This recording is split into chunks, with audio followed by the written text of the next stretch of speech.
Are you ready? I was born ready.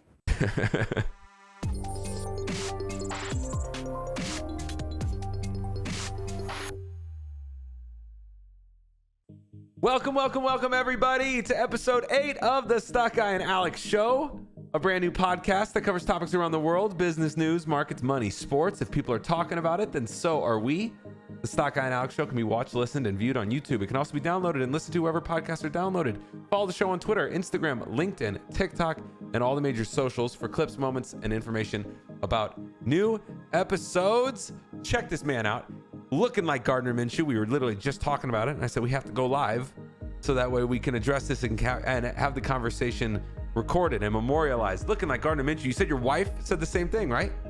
Yes, I was wearing a headband last night playing with my daughter. But real quick, can we stop calling it a new podcast? This is episode 8, 16 weeks. Okay, that's 3 months. That's 4 months. Okay. Yeah. I feel like it's not new at this point. A podcast. How about that? I'm taking it out of the... It's out. The best. I literally just read the... I just read... I don't know. I just read the script, okay? So now I just changed the script. It now just says a podcast. Now, that was the quick deflection. No. Change the script now to the podcast. We're not a podcast. We are the podcast. All right, THEE. That's like the... That's right. That's some arrogance. That's some Ohio State arrogance, like the Ohio State University. The podcast. Well, I mean, when your ex-coach was Urban Meyer, I feel like, you have to have the arrogance. It was must-see TV, and guys, I was telling... No, we're not having this conversation, okay? Why not? You started the beginning of the year with Jags are must-see TV this year with Urban Meyer and Trevor Lawrence. They're not must-see TV. Matter of fact, they're not even on TV. They were must-see TV when Urban got fired. We just talked about this. Urban was drama. We're not doing this again. Urban was drama. It was a reality show down there that was going on in Jacksonville. Every month, it was something new, something incredible, something that all of us drama-seeking sports fiends just would latch our eyes onto. Every single news article that would drop. Oh, he's at his pint house. He's not flying home with the team. He's hiring Tim Tebow. Tim Tebow's moving in next to him. Would you feel if this was happening to the Chicago Bears? How would I feel? Listen, I didn't say that your team was going to be good. I said it's going to be can't miss television, must see TV. That's what Jacksonville was this year. It was just cannot be. Every time the handshake was Vrabel, middle of the field, everybody was like, what the hell? Urban's such a dick. He just walks up, doesn't even say anything to Vrabel. Are you done? I don't know, Gardner. Can we I'm not done? Gardner. I can't believe they trade him for. Why do we have to talk football every week? I don't want to talk football every week. Okay, I sent you a video and it was a football reference. You didn't get it. That was the start. The loose football reference. Loose football reference. But it was a good one. It was a loose football reference. I'm going to hell for it, but it was a good one. I mean, listen. If there is a God, and we get the first round draft pick again, maybe for the first time in a very long time, we won't bust the first round pick. The Jags have more first round picks actively playing on other rosters in the NFL than anyone in the NFL and have been that way for a long time, but that's okay. So if there is a God, and if there's not a God and our beings are aliens or, extraterrestrial life, whatever it is, I will pray to them and burn an incense, sacrifice a lamb. Maybe we will have a winning season, but the Jags only have playoff runs every 9 years, 1999, 2008, 2017, and 2026. Looking forward to it. How you doing, Alex? How was your holidays? My holiday was incredible, man. How was yours? It was okay. I've been giving myself a lot of projects, building not a trough, a trestle for plants out of bamboo that's in our backyard. It's one of those things where you plant it's like a square box that you put soil and plant gardens in. Because did I tell you that we got new grass? No, you didn't tell me about the new grass. Okay, yeah, I'll tell you about that another time. But that's not what we're here for. We're not here to hear about my grass and my little side projects or the giant Mercedes electric car I got my 1-year-old who's completely scared of it. Was it your idea to make the trestle, or was that your wife's idea? My idea, because I promised her a vegetable garden, but I needed to give myself a project to do on the weekend so that I don't lose my shit every weekend. Well, you just talked about extraterrestrials, right? Extraterrestrials in the context of that's the only way, that's going to be the only time in the future in which the Jags are good, in a universe in which we've already identified extraterrestrial activity, and it's here living amongst us humans on this planet. Is that what I was gaining? Is that what I was gathering from you? No, wait, what do you mean that there's extraterrestrials living among us? I thought I heard you say something about that's the only universe in which the Jaguars. No, are I be said good. if I have to pray or hope to a god or an extraterrestrial life. And you know what? We were talking right before this, and I think we're going to jump into it. You know what? I may not be the only one expecting a little bit of extraterrestrial visitation in the short-term time frame. Why don't you send us off there, Alex? NASA has hired 24 theologians. Let me make this so where it covers the whole screen. NASA hired 24 theologians to study human reaction to aliens. This is some sort of new book.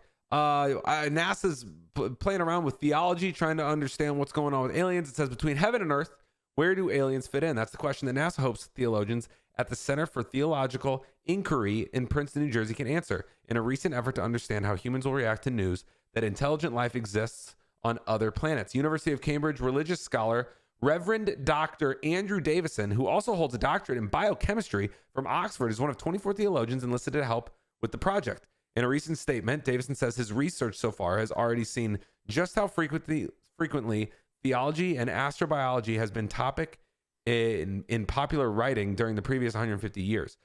Davison's upcoming book, Astrobiology and Christian Doctrine. Okay. We got it. But let's not read the whole damn article. We'll link it to you if you want to read. Basically, he's got a book coming up, Astrobiology and the Christian Doctrine. Okay, whatever. Maybe he wants to figure out how they're going to do it. Because let me be honest with you, if aliens did land, it would nobody would go to church anymore, right? Like, I mean, that would just be the end of organized religion. So I'm thinking they're probably. Do you think aliens exist? So do you want like the lame, like me attempting to be a nerd answer, or do you want just like the fun answer? Well, I mean, my thing is we had this discussion on a previous podcast, right? It's just a numbers game, right? That's the attempt to be a nerd, is that in a universe that's infinite, the law of large numbers would tell you that it has to be true that aliens exist somewhere at some time. That's like finding us would be, like we said, would be like me taking a single grain of sand, putting, drawing a number on it and just putting it somewhere in the world, in the deserts and in all the beaches and all the oceans in the world, and say, all right, if you find it, you're a trillionaire, right? You would never find it. That would be like them trying to find Earth. Like, how would they even begin to figure out which solar system of the billions of solar systems to look for, of the trillions of stars, you know? I mean, it's a cool idea that we will find aliens. I think it's more likely that aliens find us. I don't think our civilization has evolved to a point yet where we can even come close. I don't even think we're a 1 yet on the Kardashev scale. Do you know what? Are you familiar with this scale? I'm familiar with the time frame, yes. The Kardashev scale, I think we're like a level 0.67 or something ridiculous on the Kardashev scale right now. So we're not even, which is level 3 is the one that's supposed to be full utilization of the energy and all the energy resources in our solar system. We're not even close. We're at like 0.67. It wouldn't be that hard to, even if there was a planet out there. And the reason I say that is that if you take the universe and put in a 12, the history of the universe, put it in a 12-month calendar, right? Like 12 months, 365 days. Intelligent human life on Earth is the last second of that calendar year, okay? Not the last day, not the last month, not the last hour, not the last minute, the last second, right? So that's how long the universe has been out there. All you need is the same beginning of life that we had here on another planet 10,000 years earlier, which is a millisecond, and they're already 10,000 years more advanced than us. And look at how far we've come in the last 100 years. It feels like everything that we just said, though, like in the past 3 or 4 minutes about aliens, is just so unoriginal. Like I feel like everybody, like in that my take on it, your take on it, I feel like everybody has the exact same take on aliens across the entire world. Every time you have this conversation. But the difference is I don't think they visited us. Now, if you watch the show Ancient Aliens on History Channel, there is a high probability or a high correlation that between extraterrestrial activity in the early days of human civilization or I should say a high correlation of evidence between different civilizations around the world. Like there's these images, like if you've been exposed to that show at all, and then there's this other platform called Gaia, and then there's all sorts of different alternative archaeology sort of like studies out there and content that you can look up. And we're really doing this right now. Do you want the conspiracy thing? Or do you not want the conspiracy I'm thing? just saying. I'm just saying. Are we about to bust into like, well, all these different civilizations had pyramids, even though they never met each Bro, other? listen. All I know Like, is that NASA. how hard is it to fucking build a pyramid? Like, it's not like you had to have some coordinated, extraterrestrial life to teach you how to build pyramids. The same, like from all over the world, the images of the guy with the bag. You know what I'm talking about? Like the. Okay, but this is the same theory of saying there were humans on all of these different things, and they all look the same but slightly different. There were pyramids on all these different continents that were the same but look slightly different. It's human beings figure out that stacking things in a pyramid allowed you to build them taller. Which is why my whole point here is like NASA hiring 24 theologians to study human reaction. Like how crazy is the reaction going to be? They're expecting something. I don't know. Maybe they realize. I mean, we saw it on Twitter, and they were saying that like the mainstream media is going to come out and have some kind of like talk about aliens or something like that. Hey, maybe they are here. Okay, if there are aliens, it's the Anunnaki. That's my take. Okay, the Anunnaki. They're on planet fucking 7 or whatever it's called. It comes around every 250,000 years or 50,000 years, and they came around. They hooked everybody up. They hooked everybody up 50,000 years ago, and then it all went blank. And then when they come back around, they're gonna come down and be like, "Let's see what happened," and they're gonna be like, well, this didn't go well. We're going to have to start over again, and they're going to have to breed with some more monkeys or some shit. I don't know what the fucking theory is on this. Kind of like seed planting. Like the humans were seed planted here on this planet. No, I don't read about the Anunnaki, but the last thing I read about them was the ancient Sumerians or whatever, and they said that they mixed the DNA of the Anunnaki and primates, and they made humans or something. Everybody, listen, trying to describe this is like me trying to explain to my wife why I hose off the baby instead of wipe her before her diaper, okay? It's not gonna work. No matter how I try to explain the logic behind it, it's not gonna work, okay? You hose off your baby? Know. I understand. I mean, not anymore. No. Okay, moving on. Okay, listen. All I'm trying to get at is that there's certain things that we do as men and as dads, okay, that you know what you're talking about, you understand it, but trying to explain it to the mother of your child, no matter how you do it, they're not gonna get your logic. And I feel like that's where we're at with this. With aliens? That's what we were talking about, right? Yeah, that too. Yeah. Well, listen, that's the story. Everybody, it kind of caught some fire on social media. Joe Rogan was talking about it. NASA hiring 24 theologians. It's an interesting topic. Who? Oh, he's another guy who has a podcast, right? I just feel, but he doesn't have the podcast. What I just feel like is that every time you talk about aliens, it's constant unoriginal thought. Everybody has the exact same sort of like spewage when it comes to aliens. And I'm not saying that's boring or whatever. I'm just like, how much more, like NASA's, how much more do you need to study? We're at this point where it's just like, yeah, we understand what aliens would be, and we probably get it what it would be like if we found them. And there's no it's going to get wiped out before then. Yeah, probably. I mean, do you understand? Like, okay, do you remember that show? I know that I'm dating myself, but do you remember that show, 1,000 Ways to Die, or whatever it was? Yeah. Okay, they used to always talk about it, like, as human beings, like the fact that we survive every day is amazing. It's the same thing with like Earth, like, right? Like of all of the giant asteroids out there, we've like tracked 5% of the world ending asteroids. Anytime, boom, dead. Solar flare, boom, dead. Seismic earthquake, boom, dead. Fucking Yellowstone, boom, dead. I mean, it could have ended any moment. So the world's gonna end. So we might as well, just allow basically just anything, right? People should just be looting up and down the streets. Everybody should just be able to do whatever the hell they want. We should probably even just allow insider trading for. Listen. You are not allowed to do whatever you want. But if you're rich, powerful, or a politician, then you can, because Democrats, Republicans, Libertarians, Green Party, whatever party you're part of, everybody wants to pretend like they're better than the others. But I don't know about you. I may be called the stock guy, but I don't have insider knowledge, and maybe my key is not streaming, it's to run for Congress. Guys, according to this article at marketwatch.com, and it's not just according to this article, there's a YouTube video that we're going to show in a second. Nancy Pelosi defends stock trading by lawmakers and their spouses. I mean, you can't make that up. I mean, you can't make this up. The fact that she just said this and is just feeling so confidently about it. She says, we are a free market economy. Okay? She says, or the article says, House Speaker Nancy Pelosi on Wednesday said lawmakers should not be barred from trading stock, a practice that has come under scrutiny because it gives members of Congress the opportunity to profit from inside information gained through their official duties. We are a free market economy. They should be able to participate in that, Pelosi, whose venture capitalist husband holds tens of millions of dollars worth of stocks and options, told reporters on Wednesday. Pelosi has long said she has no involvement in or prior knowledge of her husband's trading decisions and does not own any stock herself. Come on, what? You're married. Like, it's your house. Like, who cares if you don't know? It's your husband. And this entire idea that she thinks that this is just kosher is hilarious. This should of course not be allowed. Well, I mean, this all came from an investigation that was done into these Congress people and their underlings that violated this thing called the Stock Act, and they actually did an interview, and none of the Congress people that are in there even know what the Stock Act is, and it is basically a little thing that says, hey, make sure you report what your trades are, but there's no punishment. To give you an example, and this is not opinion.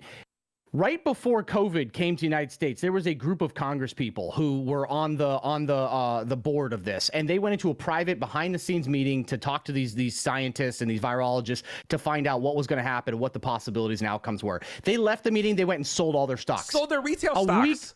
A week later, the market crashed. And guess what? They took all this money they had made from the stock run of 2019, sold it at the top, and then bought back at the bottom, right? So instead of missing and coming back, they doubled up their money. You've got Nancy Pelosi's husband, who has taken stock options on things like Wnba, right? Wnba, which has gone crazy, and he bought those options right before the congressional, hearing and decision coming out to not interfere with their big purchase with the ARM deal, right? The Apple was in the antitrust thing that was coming out with Congress, and he took a bunch of options on that before the decision came out. Like, how you and then they say, well, we don't want to get involved in a free market. However, Congress made it through, utilizing through laws passed that went through the SEC and FINRA that don't, if you work for a hedge fund, you don't even have the inside knowledge that these Congress people and government officials do. If you work for a hedge fund, a large firm, or you are the family member of somebody who does, you can't buy and sell stocks in certain periods of time because it's considered inside trading or you have an advantage. But if you're a Congress person, you can know about a law you're gonna pass and buy and sell stocks based on something you're about to do that's gonna affect the market. It's insane. It's absolute nonsense. And to me, that's just like whatever. Nancy Pelosi, her situation. And obviously the situation before the COVID, before the pandemic and the lockdown and all the quarantining in 2020. Like I remember reading that article, and it's like that was the definition of scumbag. Like activity, come on, how are you gonna do that? How many people got prosecuted from that? None. So, but like beyond these like small micro cases, this to me is like where and again, talk about unoriginal thought. I know other people believe this as well, but like politics and politicians and holding public office should not be a career. This should be public service. This should be something that you do for a short amount of time. You're in, you're out, and you can go back to being a private member of society.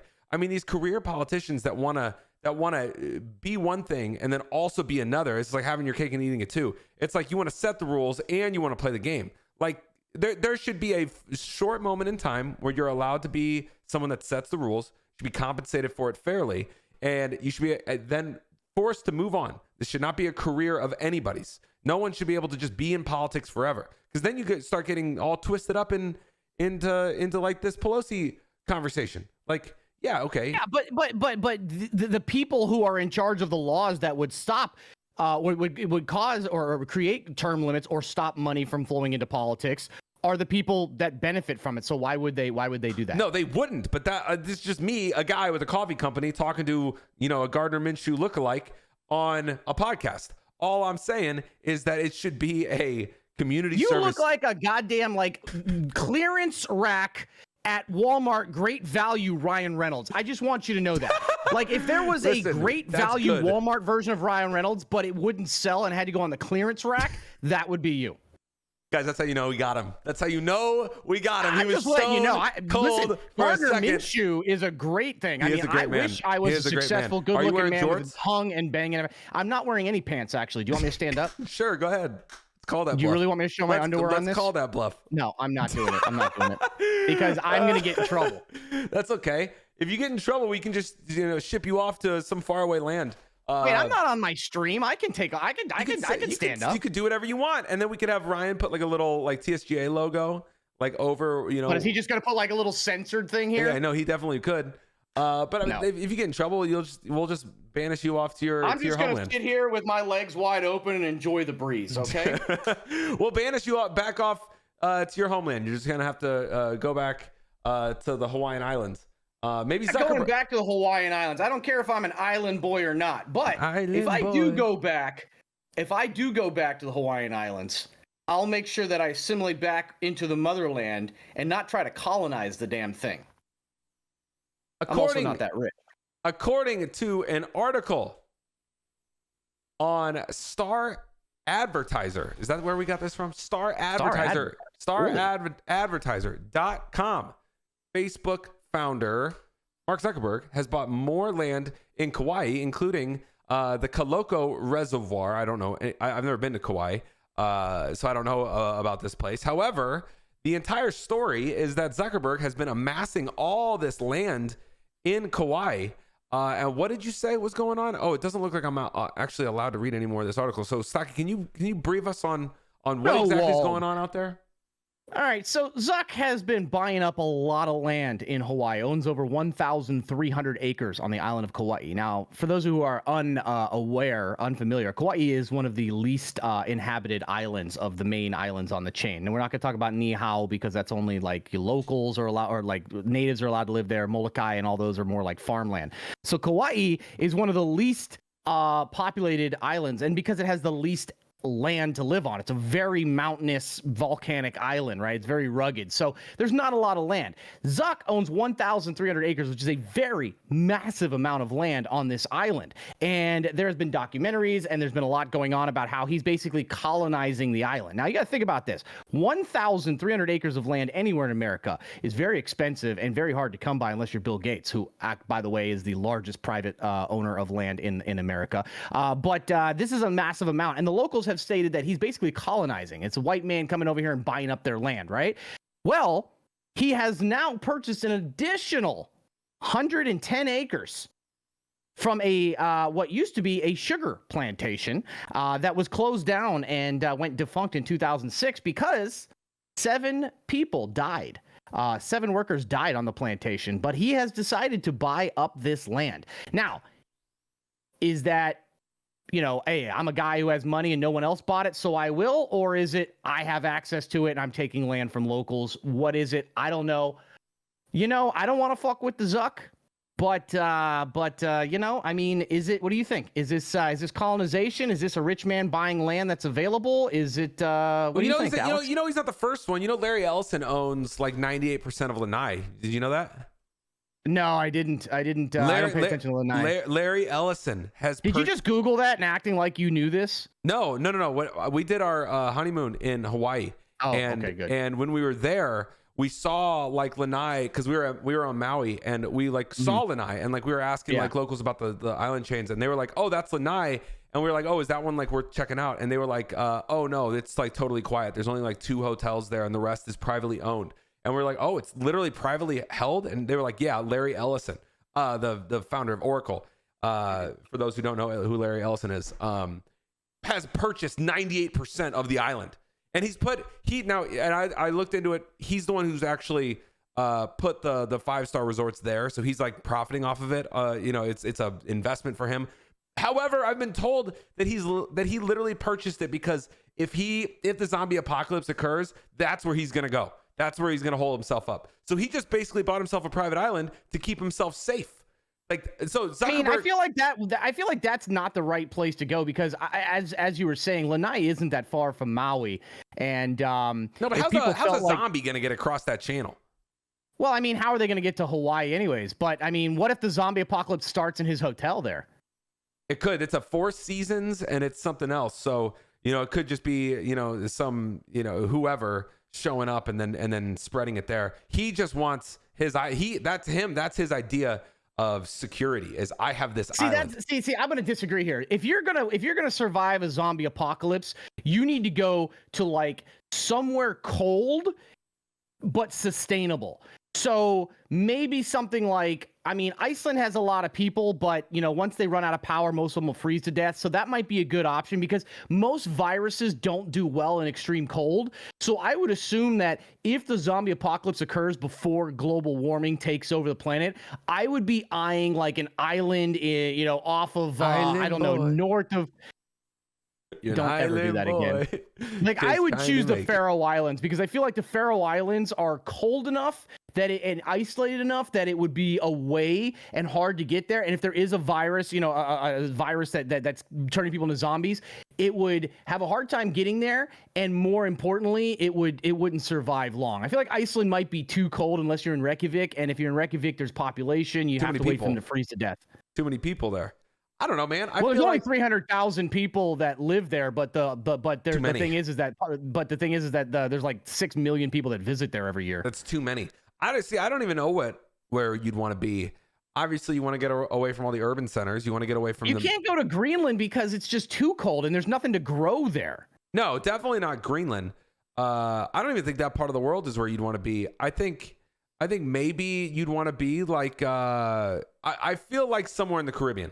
I feel like somewhere. No, that's the Caribbean is the worst place to go if you want to get away from that. Because here's the thing. Yeah, you're great if nobody gets to your island. But if somehow a zombie gets on a boat or there's the virus in the air or it gets on a rat who rides a log across, you're in ground zero for a spread of a virus. Why do you think malaria and smallpox, all those things have done so well there? Number one. Number two, you're on an island with no way to get off if there is a spread. So you're fucked there. And number three, you're fighting with everybody else who's on that island for survival, for resources.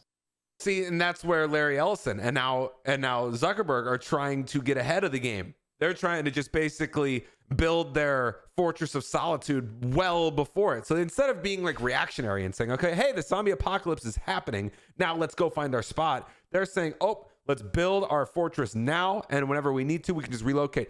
These islands, by the time the zombie apocalypse occurs, Larry Ellison and Zuckerberg, they're gonna have these islands so just drenched in defenses and in rations for themselves and their family and their friends and their friends. There's no chance of that being infiltrated by a zombie. I say that, but then have you seen World War Z?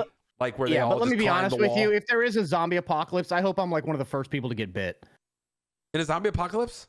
Yeah, I just turn me into the zombie right away because, you know, your brain's going to flip over. You're not going to know what's going on. It's quick. It's over. I don't have to spend the next 10 years or 5 years or 2 weeks running for my life, trying to survive, fighting people, trying not to die, not sleeping, being tired, being, whatever. And then, running out. Yeah, just turn me. Just get it over with. Listen, you might be onto something because if things start. If people and animals start turning, your whole life is going to be a nightmare. What do you think is going to spread it? I mean, remember the whole thing about like what was it?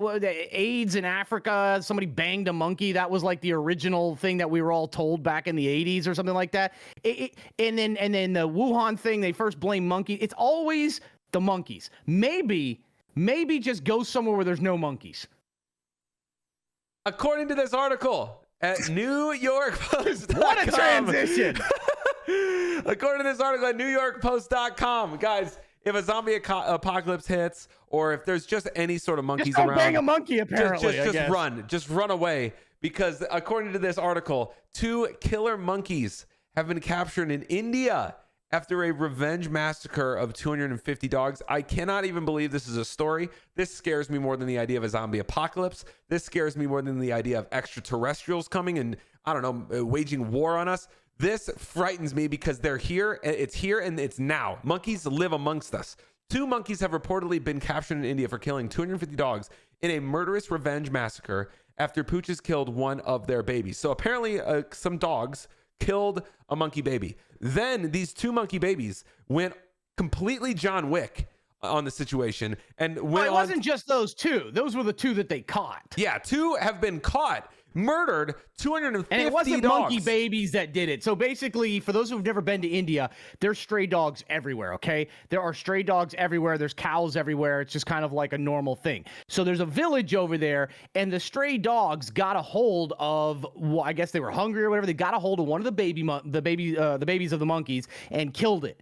And instead of just like running away scared of these dogs, these monkeys became a fucking gang and went after, and in the middle of the night and even in the day, swooped up these dogs, took them to the top of buildings and chucked them off. It says the primate perps allegedly slaughtered the dogs by dragging them to the tops of buildings and trees in Lavua village, about 300 miles east of Wnba, and dropping them to their deaths. This is unbelievable. 2 monkeys involved in the killing of many puppies have been captured by a Nagpur Forest Department team in Bede. An official there said this is reverse John Wick. This is because reverse in John Wick, you know, they killed his puppy and he killed everybody. These monkeys, one of their babies died and they just said everyone dies. I mean, they are the Genghis Khan of monkeys. This I didn't realize. It says, but the Langor monkeys won't exactly face criminal charges over the mass murder. Of course. But then it says, rather, listen to this. Listen, I didn't know this is part of the article. I'm reading this for the first time. It says, rather, they were shipped off to Nagpur to be re-released into a nearby forest. Are you out of your damn minds? Someone else's problem. And before you laugh about them being prosecuted, if you look, I'm not making this up. If you look up the history of animals on trial, you will see in the United States and other places, they have actually put animals on trial and executed them. There was a story in the early 1900s of a circus elephant that trampled to death its trainer, and they hung it from a train crane. I'm not making this up. They hung an elephant as punishment, as it was tried and it was hung. There was videos of it. They actually getting a crane, and hanging the elephant. There was a chicken that was sentenced to death because it did something. A pig. I mean, this has happened. So before we laugh about it, it ain't no. And it is insane to even think about. But then the article goes on to say a local official said there was no proof the monkeys had been seeking revenge. Come on now. There's no proof. Okay. Don't tear away the narrative. New York Post. Do not tear away the narrative that you they just have spent. to, okay? Do you know how much funding they get from that? You just spent 2 pages building this narrative. Don't rip it away from us. It says we do not have any proof to back up this theory. It's animal behavior, and we cannot ascertain why they are behaving like this.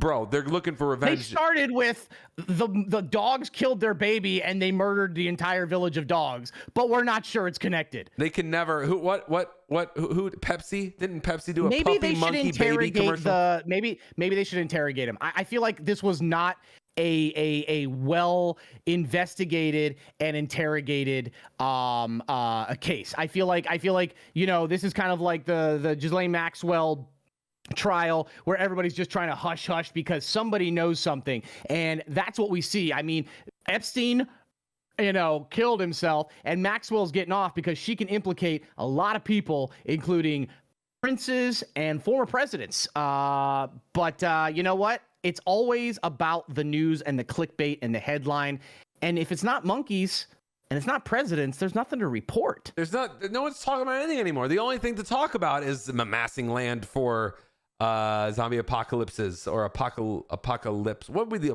plural of apocalypse? Apocalypse. We're trying to amass land for apocalypse, or extraterrestrials coming to hang out with us and needing to reach out to theologians. It's the only thing there is to talk about anymore. It's the only thing that people are clicking on anymore.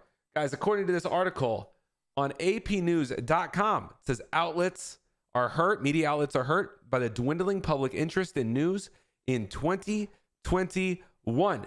The presidential election, pandemic, and racial reckoning were stories that drove intense interest and engagement to news outlets in 2020. To a large degree, 21 represented the inevitable hangover. Various metrics illustrate the dwindling popularity of news content.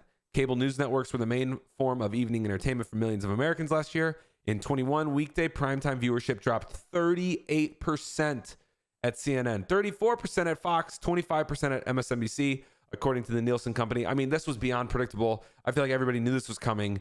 However, that doesn't change the real impact on ad premiums that has for those networks. The whole idea that you lost 38% in viewership is going to now allow your advertisers to come and negotiate so much better prices that these people are going to take a massive hit to their top line. It says the decline was less steep but still significant at broadcast television, 12% at ABC's World News Tonight, and the CBS Evening News, 14% at NBC's Nightly News.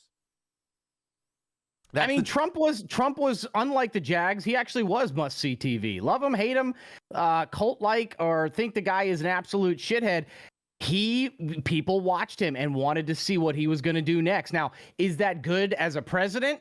That's up to debate. But is that good for ratings? It's absolutely good. Everybody wants to see what's going to happen. I mean, I used to track his tweets. I used to have a real-time Trump tweet tracker on my Twitch stream because it was affecting the market. Like, that's what it was. I mean, the guy was must-see TV. Probably not great for president, but that's what it was. It was reality show. It was a reality show. He was a reality star president, is what he was. And all the outlets, all the media outlets, either propping him up or tearing him down. They were all covering him. Doesn't matter. I think there was only one propping him up and the rest were tearing him down. Let's be honest with ourselves there. Yeah, I don't really feel like others were really propping him up too much. Coverage is coverage. What do they say? Any news is good news, whatever.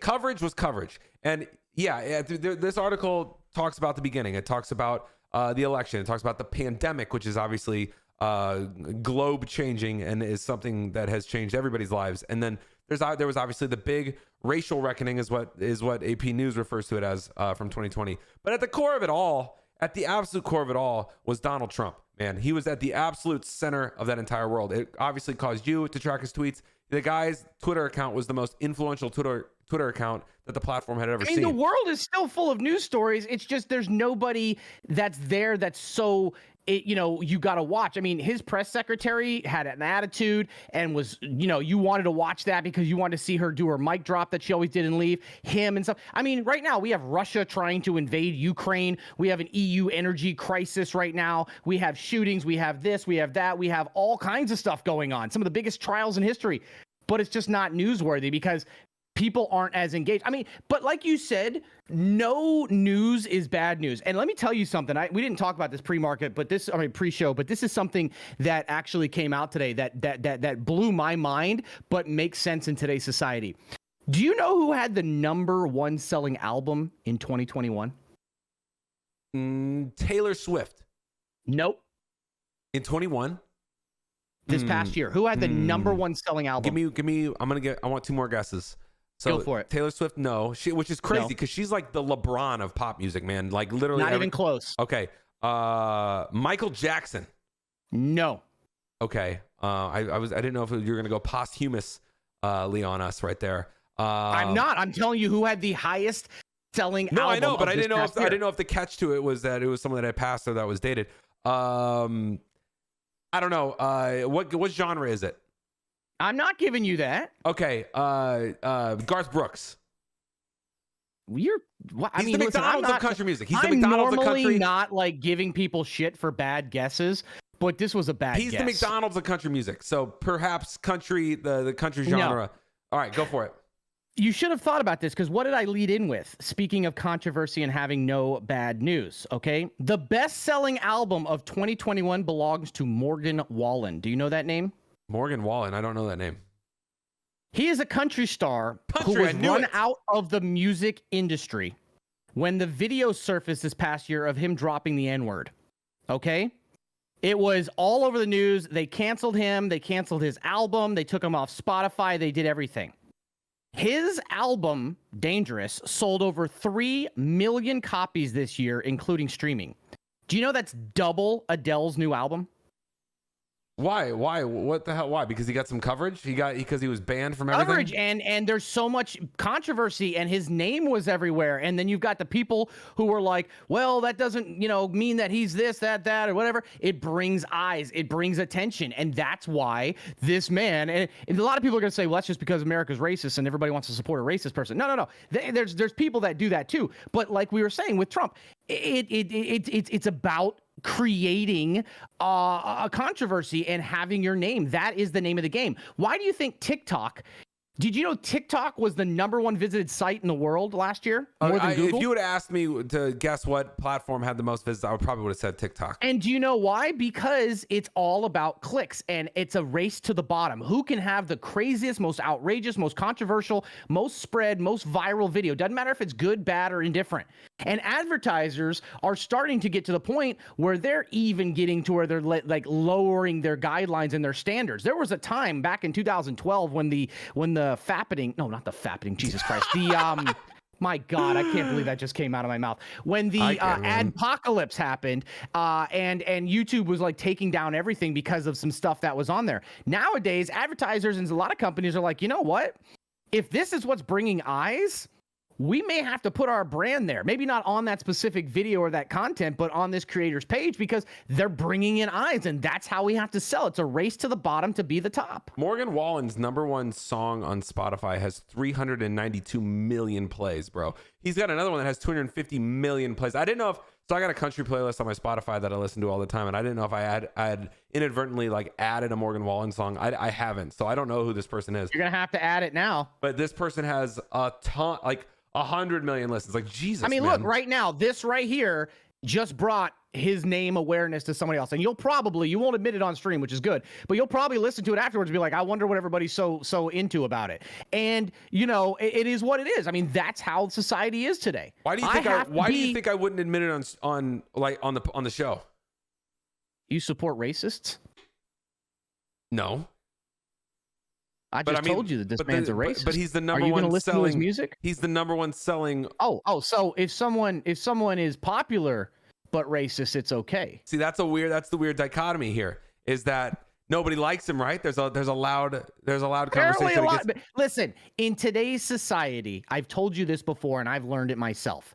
The only way you can get canceled is if you cancel yourself. And by that, I mean is that either A, you do something stupid or something from your past gets brought up, and you go on an apology tour, which A, does not make people who were after you support you, and B, people who support you now think that you're not who you are, and they leave you. That's how you get canceled. Or you end up making a big scene about it. The best thing you can do, and I'm not supporting anybody who does something bad, but the best thing you can do in today's society is either lean into it or just disappear and don't say anything until the next person screws up and the attention goes there. And then now you've got a bunch of people that remembered you, and all the people that were after you were after somebody else. And now you have a new fan base or a new, spotlight on you. Trump got canceled by the platforms, though.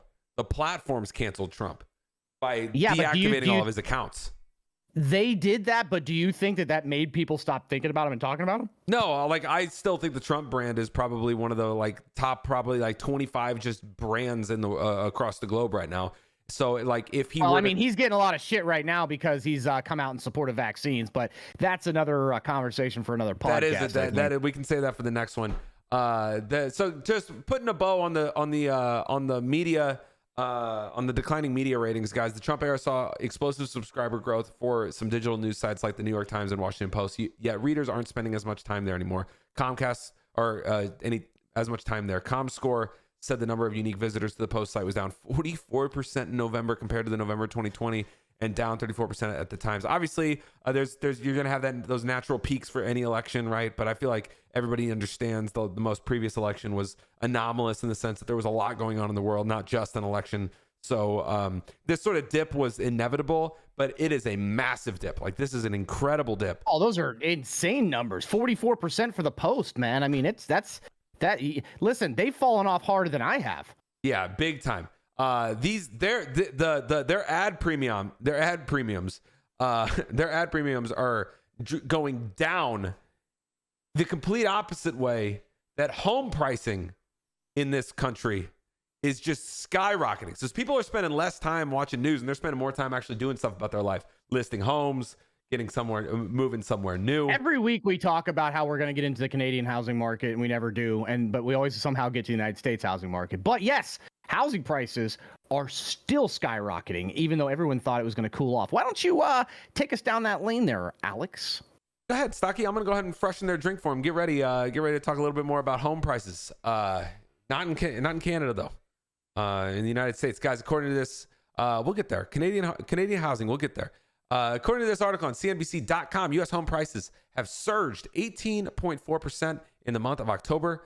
U.S. home prices surged again in October as the housing market continues to boom in the wake of last year's coronavirus recession. The S&P CoreLogic Case-Shiller 20-City Home Price Index out Tuesday climbed 18.4% in October from a year earlier. The gain marked a slight deceleration from a 19.1% year-over-year increase in September, but was about in line with what economists had been expecting. It says all 20 cities posted double-digit annual gains. The hottest markets were Phoenix, Tampa, Miami, Minneapolis, and Chicago posted the smallest increases, 11.5%. Yeah, because it's cold, man. Everyone's trying to get out of the cold, and they've had all the protests and shit over the past year. I mean, that's kind of what it is. But I mean, Phoenix makes sense because that's where everybody goes to retire, and we've had a record number of retirements this past year. Everybody went into early retirement or just said fuck it and quit, and they went there because everybody wants that hot, dry weather where they know what they're getting. And the only problem is they're running out of water down there. But that's neither here nor there. Miami and Tampa. Tampa makes sense because Tampa is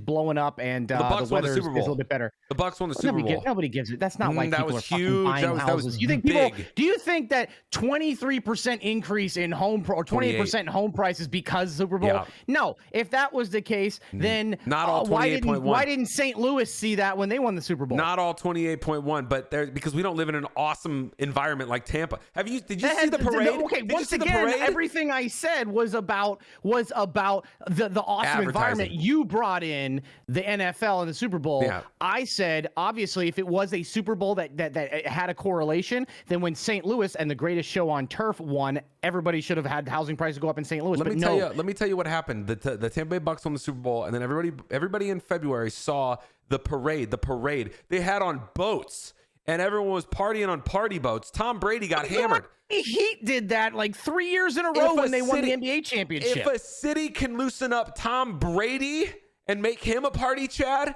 everybody wants to move there. 28.1%. Not all the Bucks. I'll give 24% credit to the Bucks. The other 4.1 is just natural growth. Well, 24% in home price increase, not population increase, home price increase. It was because just Tom Brady general demand. Did you see the oh my God, this was so bad. If you get a chance, Google the Wnba champion parade. I saw in Kansas Chicago. City or in Chicago.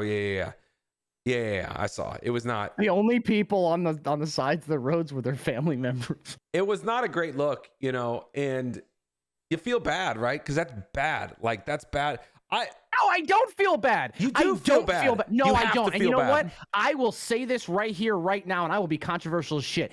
WNBA players do not deserve to get paid anywhere near NBA players. Who cares what they deserve or do? You're going to get paid with the market bears. Says that you're going to get paid with the market bears. But everybody says that it should be, equality of outcome, not opportunity. But here's the thing: the USA soccer team, they did it. The women said, "Okay, we'll do it." They got their pay raise, and then they regretted it because they didn't get paid the incentives down the road. Here's the thing, okay? I am not going to say that there's not a pay gap.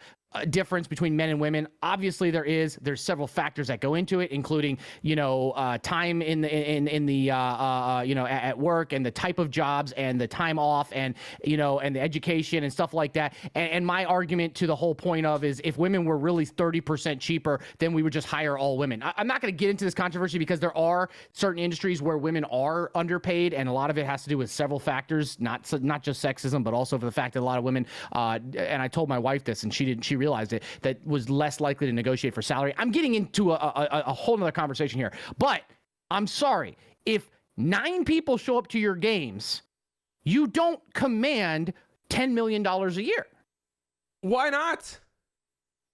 Because you don't earn that. It's like Twitch streamers, right? They always say small streamers are. It just came out of your mouth. You talked about an unwillingness to negotiate, or a lack of negotiating that occurs more with women than men for the salary of their job. If those people have, and by those people I mean WNBA players, have negotiated a rate for themselves, and they found someone that's willing to pay them that rate, that is what they're worth. That is exactly what they're worth. No, that's not what they're worth. Worth is how much they bring in. Let me ask you something. You own a company that sponsors streamers. Would you pay the same amount of money to a streamer who has 15 viewers as 15,000 viewers? The same amount of money? Would you give them the same amount of sponsorship number? That is a completely subjective conversation. That's not subjective. In a business standpoint, do you believe the worth of a 15 viewer streamer is the same as the worth in your return on investment, worth the same as a 15,000 viewer streamer? Now, if all you can't pussyfoot around this one. This is just too. It makes the. Nah, it does the I hit home down. now you can't be subjective. Because if that 15 viewer Andy was also, let's say they had a strong presence. Don't be anecdotal. I don't want to hear anecdotal. Okay. Yes. That's what I mean. You're stripping the conversation down to just its absolute bare bones, to where it basically has no meat on it. Like, yeah, in a universe, in an absolute vacuum, you're paying per viewer, right? So, but if you're paying for what they bring in return for that payment. Yeah, but from a marketing perspective, you're looking at two things. You're looking at customer acquisition cost, and you're looking at the lifetime value of a consumer. LeBron James, okay, let me ask you a question. When's the last time you turned on and watched an entire WNBA game on TV? I don't watch WNBA games. Okay. When's the last time you watched an NBA game? I watch the 7 to 9 minute single game recap videos on YouTube almost nightly because I need to see how the Bulls did, but I don't have time to watch an entire Bulls game. But if you go out and the game's on, you watch it. I mean, if I'm at a bar, if I'm like at a dinner, if I say I'm at a sports bar. Do you own any jerseys? I own Bulls merch. Okay. Do you own any WNBA Chicago merch? No, I do not. Okay. So I'm getting back to this whole thing of your worth. One brings in money, one doesn't. It doesn't matter though. It doesn't matter. Because here's the thing. Owners are willing to pay a lot, but they're going to negotiate down. But when they go to the negotiations, they're going to bring to the table the negotiations of how much my ROI is. Obviously, they're going to try and save money. They're going to pay you what they think or what they assess your ability. No. You were almost there. Go ahead and finish the first part of your sentence. They are going to pay you what they suppose and they think you're able to provide as far as shareholder value in return. Shareholder value. No. Shareholder value is not return. No, I said a return in shareholder value. Which shareholder value does not. That's an investment. It's not just financial though. Shareholder value can be literally anything. It doesn't have to simply be brand awareness. It's all value. It's all value. It's value, but I'm not simply talking about the financial return here. Based on the return on investment and value in return for the money you spend, you're a terrible business person. You're going to go out of business. That's who cares? That's not for you to assess. Because that's why people are paid. They're paid for their return on the investment. In shareholder value. Now, if these are publicly traded companies, the officers of these companies would have fiduciary responsibilities to maximize the actual financial returns. But if they're private companies, if they're bullshit, if that was the case, then you wouldn't see people that work for a company forever that are still there making $50,000. Yeah, exactly. It gets muddy in the actual practice and application here. But you're talking about in the theory of shareholder value. In the theory of shareholder value. I never said the word shareholder value. You brought that in the conversation. Yeah, but you're talking about return. My point of the conversation was that when you are a piece of a business that is to bring in money, right? There's a reason why the LA Lakers spend all these millions and millions of dollars to bring the best talent. If it was just about the value, they would pay the league minimum for all the backups, but they would lose games, which in turn, nobody would come to the games, nobody would watch the games, no one would buy merchandise, no one would be there buying hot dogs, meaning that they wouldn't make any money. I don't disagree with any of this. So why are you disagreeing with me? Because it's not us who are not a part of the WNBA organization at all, have no actual understanding into the P&L. We have no actual understanding into one player's impact on that P&L, what they're able to provide as far as conversion of new audience and what that new audience does for their ad premiums. You want to play that game? Okay, here we go. We have no idea. All we know is that in the workforce, in the private workforce, just like I always talk about Adam Smith, the invisible hand, it's always going to award, the market is always going to land in equilibrium if it can, and equilibrium in this sense is what someone's able to negotiate for. Okay, you want to play that game? I'll do it for you this right here. Okay, what is the value of the LA Lakers? The LA Lakers got to be probably a $2 billion brand. $5.5 billion. Jesus Christ, 5.5. Do you know what the average WNBA team sells for? What do you mean sell? You mean just the valuation of the team? Yeah. 50 million. 10 to 15 million. 10 to 15 million. Okay. So again. Okay. Now. You say it's not about value. It's not about anything like this. Why are the Lakers worth 5.5 billion and the WNBA team worth 1% of that? Let's say you own a WNBA team. Okay. Let's say it's worth $10 million. Okay. Why would I want to own a WNBA team unless I'm trying to launder money? So let's just say you are such an asshole. That's gonna be the highlight of the entire podcast. You're such an asshole. Let's say you. I am, and you love it. Shut up. Let's say you owned a WNBA team, and it was valued at $10 million.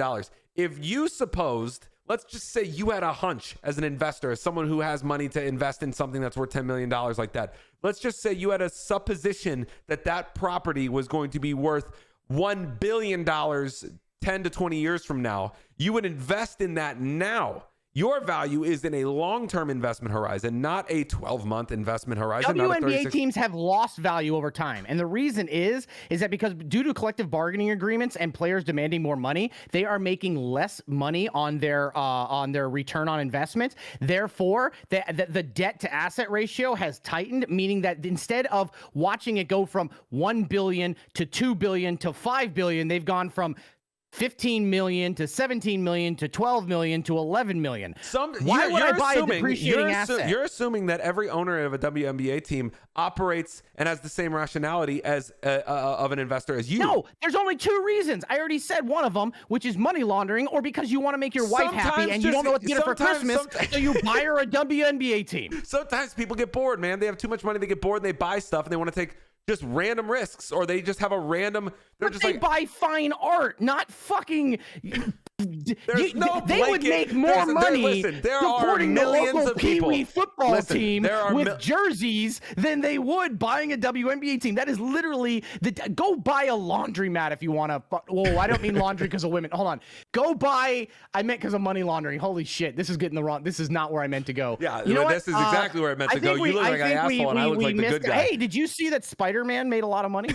Guys, speaking of ROI. Yeah, speaking of ROI and big returns, guys, what's not uncertain is why Disney keeps investing in Marvel movies. It keeps making them just a lot of cash. Box office, Spider-Man, Sing 2, or the box office from the holidays, Spider-Man and Sing 2 top the Christmas charts. Matrix and Kingsman get sidelined. It says Sony's Spider-Man No Way Home crushed it at the Christmas box office, earning $138.6 million from 4,300 theaters in North America for the long 5-day holiday to finish Sunday with $467 million domestically and more than $1 billion worldwide. You're still thinking about the WNBA conversation too. It was amazing. It was amazing. Guys, Spider-Man No Way Home made a ton of cash. $467 million domestically and more than $1 billion worldwide. That's good. This is crazy because it also, you were telling me it didn't even open. This is why socialism doesn't work. No, yeah. So the thing about Spider-Man is that despite the fact it didn't open in China originally and COVID's going on, it came out as the third highest grossing release video or movie of all time, behind only the last two Avengers. And if it wasn't for that, it probably would have been the highest grossing. And it continued 2 weeks later, $139 million over the weekend. But the new Matrix absolutely tanked with only $22 million. Bro, I wouldn't see that. I mean, these are like comparing an NBA and a WNBA team. It's insane.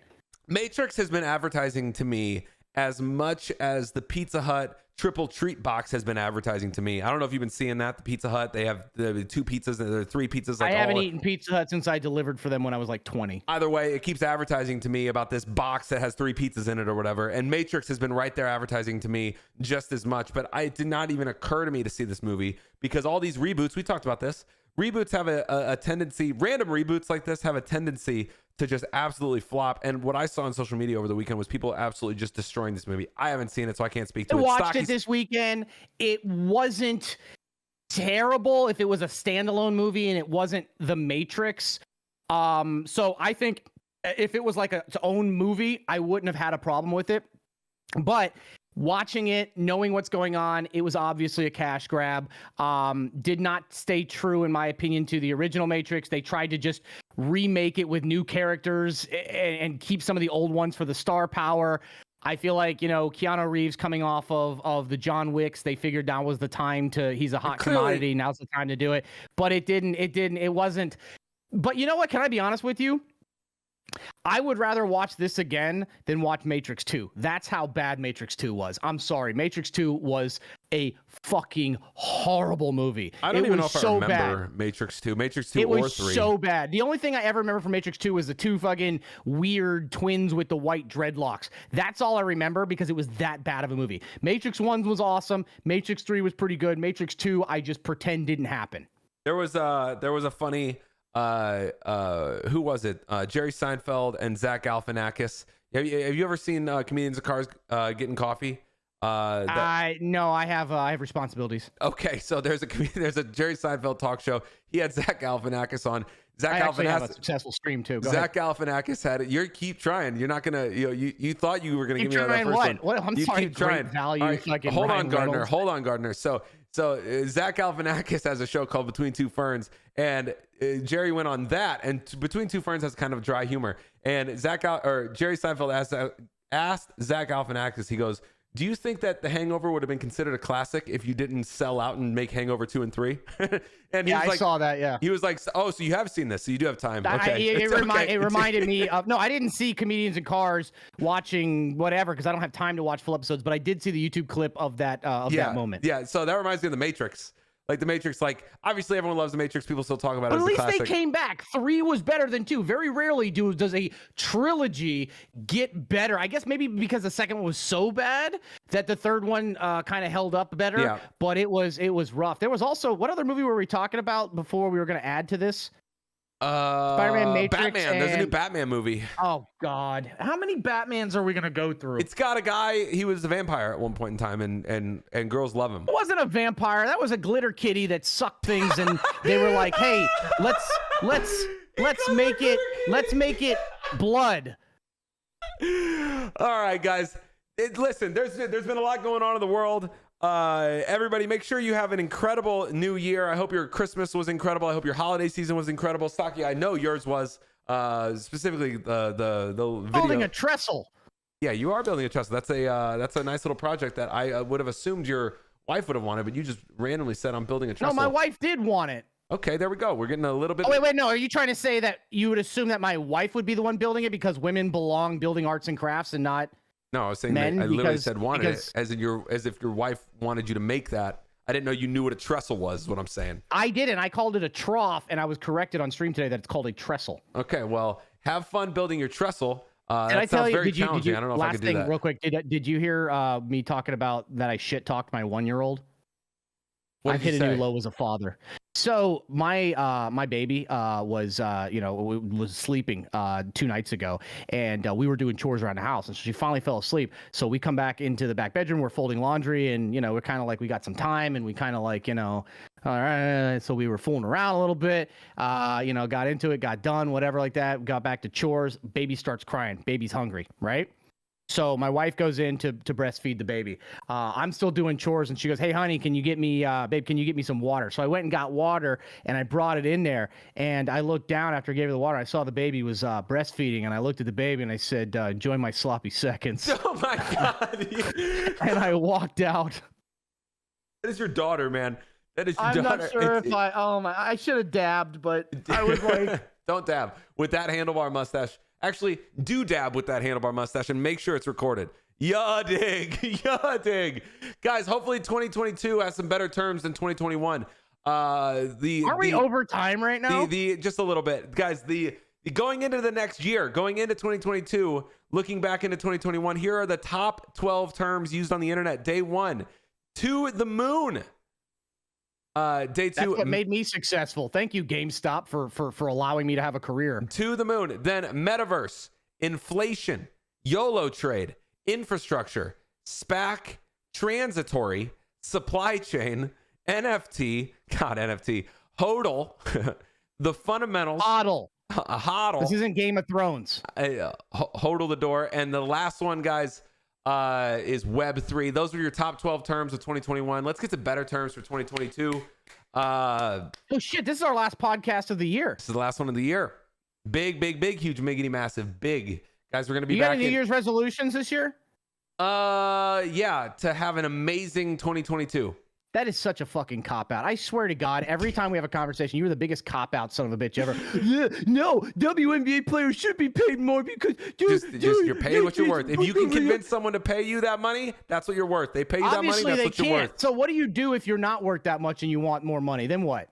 I think they do. I think that's the thing. You just said they shouldn't be paid what they're being paid or something like that. No, I didn't say that. You earn what you negotiate for in this world. If you've negotiated it, you're not able to negotiate without. But they're not willing to pay because they don't bring in an ROI. Other than that, it's just charity. Guys, this was episode 8 of the Stock Guy and Alex Show, the podcast that covers topics around the world: business, news, markets, money, and sports. If people are talking about it, then so are we. The Stock Guy and Alex Show can be watched, listened, and viewed on YouTube. It can also be downloaded and listened to wherever podcasts are downloaded. Follow the show on Twitter, Instagram, LinkedIn, TikTok, and all the major socials for clips, moments, and information about new episodes. What's your resolution? To keep better contact with people. I'm very bad about keeping in contact with people. We have that clip from the 2 podcasts ago. You responded to that guy where it was a text you hadn't opened since 2017. I didn't respond. I just looked at it. Matter of fact, text from I was going to do it again because I cleared out some stuff since the last time we talked because you got so triggered. So now if you look at it, I thought it was hilarious. So now if you look at it, I've actually got my emails down to 122,000. I've got my notifications down to 477. My updates, oh shit, now I have more calls and messages, but I'm getting a little bit better, as you can see. Man, it's not intense. As bad as it was. Oh god, that's intense. 122,000 emails, man. Well, the reason it's gone down is because I blocked my old AOL account on my phone, so it's not there anymore. Very good resolution. You know what? Here's what we should do real quick. I know we're late, but here's what we're gonna do. I feel like I should go back and do this every time and look at the oldest message I haven't read, because now you've got me curious. What is the oldest?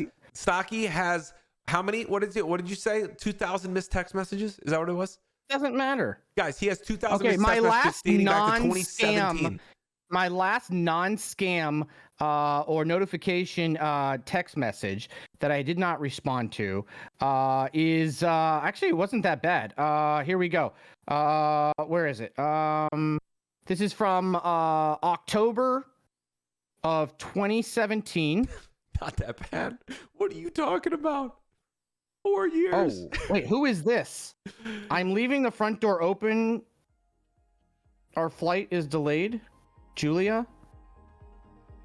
What? What? All right. Who's Julia and why is she telling me about my... Text her back. Say, is it still unlocked? Say, is it still unlocked? Babe, if you're watching this, I don't know what. And that's the show. See you next year. Merry New Year, everyone. Have a great New Year's Eve and New Year's Day. We will see you guys in 2020. One love, guys. Bye. Bye, bye, bye, bye, bye. Bye, bye, bye, bye. Stocky, just go ahead and say farewell and wish him a new year, and then it's big. It's big. That's what she said.